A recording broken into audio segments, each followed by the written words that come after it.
Hello दोस्तों, आप सभी का द डिस्पेयर हब के इस यूट्यूब चैनल पर स्वागत है। आज हम भारतीय राज्य व्यवस्था में भारत के राष्ट्रीय प्रतीक के बारे में अध्ययन करेंगे। तो आइए हम देखते हैं सबसे पहले राष्ट्रीय ध्वज के बारे में। भारत का राष्ट्रीय ध्वज, जिसे तिरंगा भी कहा जाता है, यह केवल देश की आन बान शान का प्रतीक नहीं, बल्कि भारतीय स्वतंत्रता संग्राम के संघर्ष और बलिदान की गाथा भी सुनाता है। यहाँ राष्ट्रीय ध्वज से जुड़े कुछ महत्वपूर्ण तथ्य दिए गए हैं, तो हम एक एक करके देखेंगे इन तथ्यों के बारे में। भारत के राष्ट्रीय ध्वज को 22 जुलाई 1947 को संविधान सभा द्वारा अंगीकृत किया गया था। इसकी लंबाई व चौड़ाई का अनुपात 3:2 होता है। इसमें ऊपर से नीचे क्रमशः केसरिया, सफेद व हरे रंगों की 3 पट्टियां होती हैं, जिसमें केसरिया जिसमें केसरिया रंग साहस और बलिदान का प्रतीक होता है, जबकि सफेद रंग शांति, सत्य और पवित्रता का प्रतीक होता है और हरा रंग ये समृद्धि का प्रतीक होता है। समृद्धि, उर्वरता का प्रतीक होता है।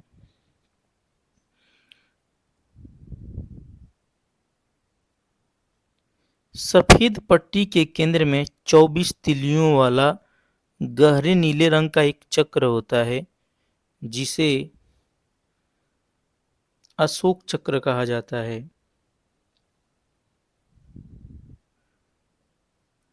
भारतीय राष्ट्रीय ध्वज का जो डिजाइन का कार्य किया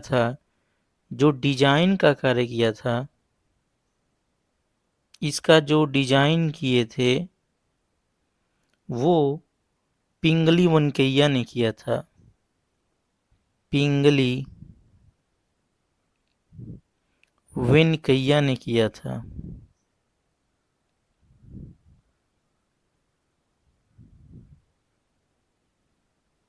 पिंगली वेंकैया ने किया था। आगे हम देखेंगे राष्ट्रीय चिन्ह के बारे में। भारत का राष्ट्रीय चिन्ह सारनाथ के अशोक स्तंभ से लिया गया है। ये कहाँ से लिया गया है? तो सारनाथ के अशोक स्तंभ से लिया गया है। मूल स्तंभ में शीर्ष पर 4 सिंह हैं, जो एक दूसरे की ओर पीठ किए हुए हैं। सिंह साहस और निर्भीकता का प्रतीक हैं। साहस और निर्भीकता का प्रतीक होते हैं।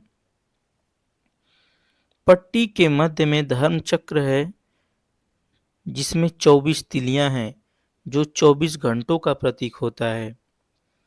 और भारत सरकार ने अशोक स्तंभ को 26 जनवरी 1950 को 26 जनवरी 1950 को अपनाया। चक्र के दाईं ओर चक्र के दाईं ओर चक्र के दाईं ओर एक सांड, जो कृषि प्रधान अर्थव्यवस्था का प्रतीक है, और चक्र के बाईं ओर एक घोड़ा अदम्य शक्ति, परिश्रम व गतिशीलता का प्रतीक है।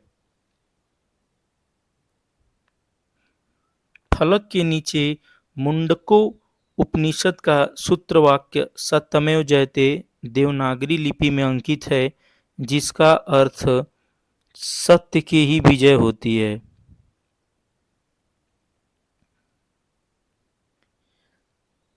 अशोक स्तंभ के निर्माण की बात की जाए, अशोक स्तंभ के निर्माण की बात, तो अशोक स्तंभ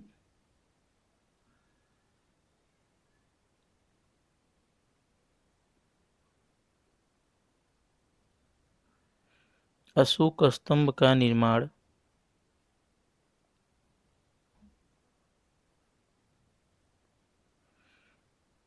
सम्राट अशोक ने करवाया था। सम्राट अशोक ने करवाया था। आगे हम देखेंगे राष्ट्रगान के बारे में। राष्ट्रगान रविंद्रनाथ टैगोर द्वारा मूलतः बंगला भाषा में रचित था और इसे जनगण मन के हिंदी संस्करण को संविधान सभा ने भारत के राष्ट्रगान के रूप में 24 जनवरी 1950 को अपनाया। यह सर्वप्रथम 27 दिसंबर 1911 को भारतीय राष्ट्रीय कांग्रेस के 26वें अधिवेशन जो कलकत्ता में हुआ था वहां गाया गया था। इसके गायन की अवधि, राष्ट्रगान के गायन की अवधि जो है वो 52 सेकेंड है और इसकी फर्स्ट लाइन, इसका फर्स्ट लाइन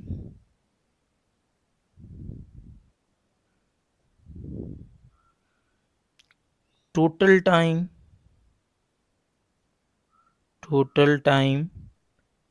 52 सेकेंड, जबकि फर्स्ट व लास्ट पंक्ति 20 सेकेंड में गाई जाती है। आगे हम देखेंगे राष्ट्रीय गीत के बारे में। राष्ट्रीय गीत वंदे मातरम की रचना बंकिम चंद्र चटर्जी ने किया था और यह संस्कृत में की थी, जो स्वतंत्रता संग्राम में जन जन का प्रेरणा स्रोत था। इसे जनगण मन के समान दर्जा प्राप्त है। इसे जनगण मन के समान दर्जा प्राप्त है। इसे पहली बार 1896 में भारतीय राष्ट्रीय कांग्रेस के 12वें अधिवेशन कलकत्ता में गाया गया था और वंदे मातरम को आनंद मठ से 1882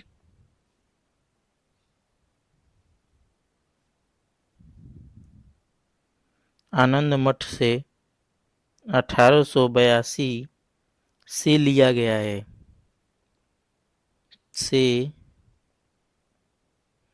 गया है।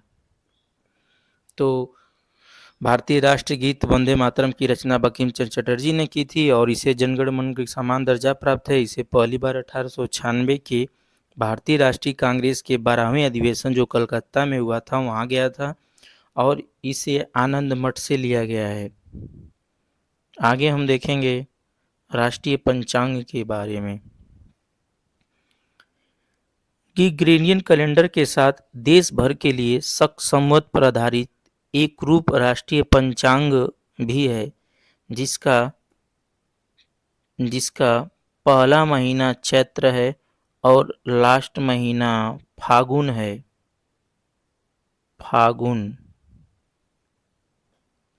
और इसका सामान्य वर्ष 365 दिन का होता है। राष्ट्रीय पंचांग को 22 मार्च 1957 को सरकारी उद्देश्यों के लिए अपनाया गया था। राष्ट्रीय पंचांग और ग्रेगोरियन कैलेंडर की तारीखों में अस्थायी सादृश्यता है। चैत्र का पहला दिन सामान्यतः 22 मार्च को और अधिवर्ष में 21 मार्च को पड़ता है।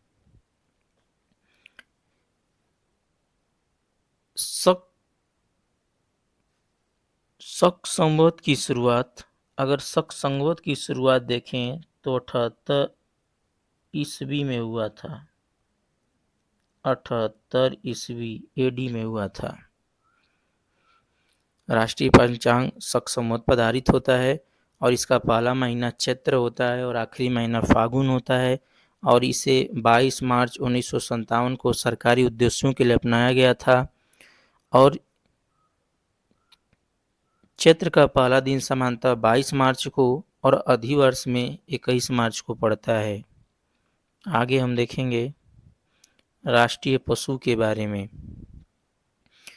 बाघ भारत का राष्ट्रीय पशु है, जिसे अपनी शालीनता, दृढ़ता, फुर्ती और अपार शक्ति के लिए राष्ट्रीय पशु कहलाने का गौरव हासिल है। देश में बाघों की घटती हुई संख्या की प्रवृत्ति को रोकने के लिए अप्रैल 1973 में बाघ परियोजना शुरू की गई। टाइगर प्रोजेक्ट शुरू किया गया 22 अप्रैल 1973 को। इसका मुख्य उद्देश्य बाघों की संख्या को बचाना, आवास को सुरक्षित करना, अनेक बाघ अभयारण्य स्थापित करना और जागरूकता फैलाना था। अगर बाघ का वैज्ञानिक नाम देखें तो पैंथर टाइग्रिस होता है। बाघ का वैज्ञानिक नाम पैंथर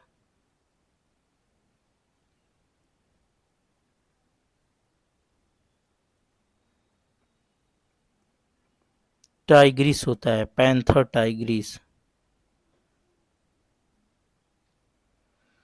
1973 से पहले 1973 से पहले भारत का राष्ट्रीय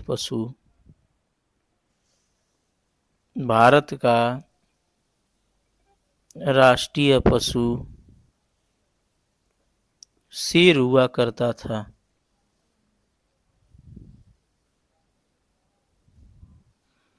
राष्ट्रीय पक्षी के बारे में जानेंगे।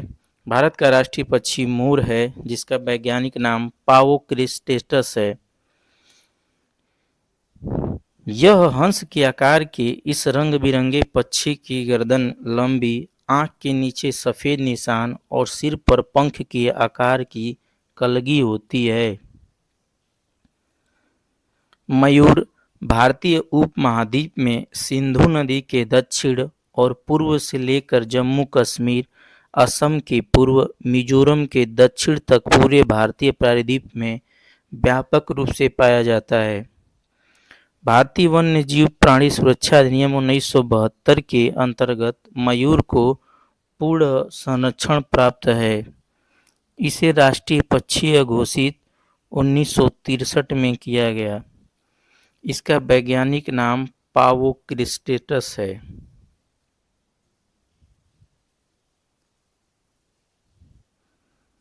अब हम देखेंगे राष्ट्रीय पुष्प के बारे में। भारत का राष्ट्रीय पुष्प कमल है। यह एक पवित्र पुष्प है तथा भारतीय कला और पौराणिक साहित्य में इसका प्रमुख स्थान है। हरियाणा और कर्नाटक का राजकीय पुष्प भी कमल है। भारत का राष्ट्रीय पुष्प घोषित 1905 में किया गया और इसका वैज्ञानिक नाम निलियुम्बा न्यूसिफेरा है।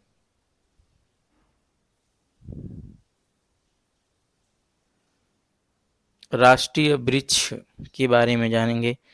भारत का राष्ट्रीय वृक्ष बरगद है। भारत का राष्ट्रीय वृक्ष बरगद है।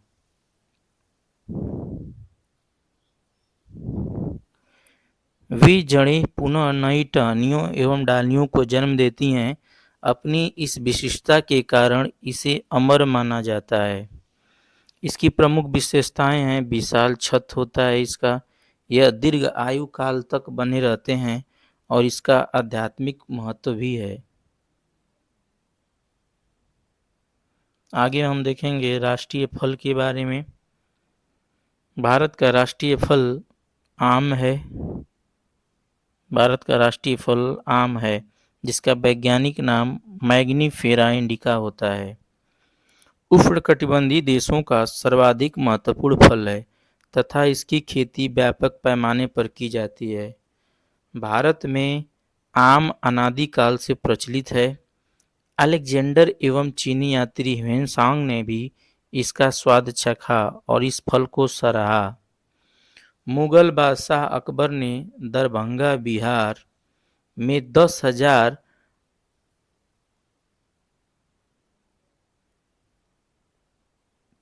आम के पेड़ लगवाए, जिसे लखी बाग के रूप में जाना जाता है।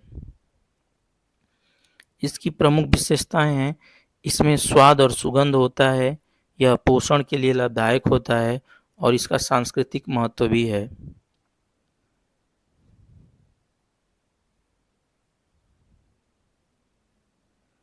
राष्ट्रीय नदी के बारे में जानेंगे। गंगा भारत की सबसे लंबी नदी है, जो पहाड़ों, घाटियों एवं मैदान पर 2525 किलोमीटर की दूरी तय करती है। इसका उद्भव हिमालय में गंगोत्री हिमनद से होता है, जहां इसे भागीरथी के नाम से जाना जाता है। गंगा का समतल मैदान विश्व के सबसे उपजाऊ मैदानों में से एक है, जिसका विस्तार लगभग 1 लाख वर्ग किलोमीटर के क्षेत्र में है। राष्ट्रीय जलीय जीव गंगा डॉल्फिन को कहा जाता है। यह विलुप्तप्राय श्रेणी में आता है और इसे 5 अक्टूबर 2009 को राष्ट्रीय जलीय जीव घोषित किया गया। यह भारत में गहन संकटग्रस्त प्रजातियों के तहत वन्यजीव संरक्षण अधिनियम 1972 की अनुसूची 1 में शामिल है। अनुसूची 1 में शामिल है। वन्यजीव संरक्षण अधिनियम 1972 के तहत अनुसूची 1 में शामिल है। प्रतिवर्ष 5 अक्टूबर को डॉल्फिन दिवस मनाया जाता है। गंगा को राष्ट्रीय नदी कब घोषित किया गया? तो 2008 में। इसका वैज्ञानिक नाम क्या है? गंगा डॉल्फिन। कुल लंबाई गंगा की 2525 किलोमीटर।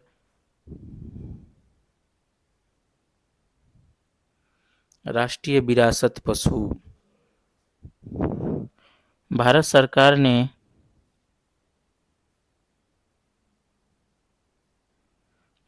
सरकार ने एशियाई हाथी को राष्ट्रीय विरासत पशु के रूप में घोषित किया। इसे अक्टूबर 2010 में घोषित किया गया। अक्टूबर 2010 में घोषित किया गया। राष्ट्रीय वन्यजीव बोर्ड की अस्थायी समिति ने इस संदर्भ में 22 अक्टूबर 2002 की बैठक में स्वीकृति प्रदान की थी। केरल, कर्नाटक और झारखंड राज्य का राजकीय पशु हाथी है। इसका वैज्ञानिक नाम इलेफास मैक्सिमस है।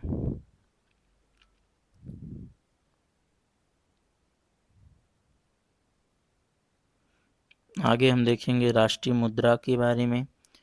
भारतीय रुपए को 15 जुलाई 2010 को डॉलर, यूरो, पाउंड और येन की तरह नया प्रतीक मिल गया। रुपए का नया प्रतीक देवनागरी लिपि के र और रोमन लिपि के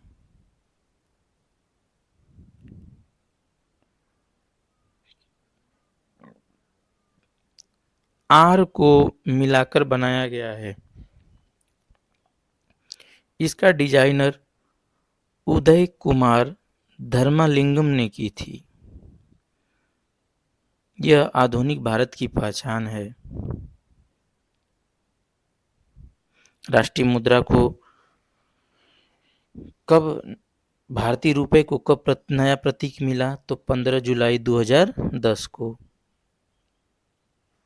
रुपए का नया प्रतीक देवनागरी लिपि के र और रोमन लिपि के आर को मिलाकर बनाया गया है। इसका डिजाइन उदय कुमार धर्मलिंगम ने की थी, जो आधुनिक भारत की पहचान को बताता है। आगे हम देखेंगे भारत का राष्ट्रीय प्रतीक सत्यमेव जयते, जो सारनाथ सिंह स्तंभ से लिया गया है। इसमें 4 सिंह शक्ति, साहस और आत्मविश्वास के प्रतीक हैं। और सत्यमेव जयते राष्ट्रीय आदर्श वाक्य भी है। तो आज के लिए इतना ही। मिलते हैं नेक्स्ट क्लास में। तब तक आप सभी वीडियो को पूरा देखें और हमारे चैनल द एडुस्फीयर हब को शेयर, लाइक और सब्सक्राइब करते रहें। मिलते हैं नेक्स्ट क्लास में, तब तक के लिए जय हिंद, जय भारत।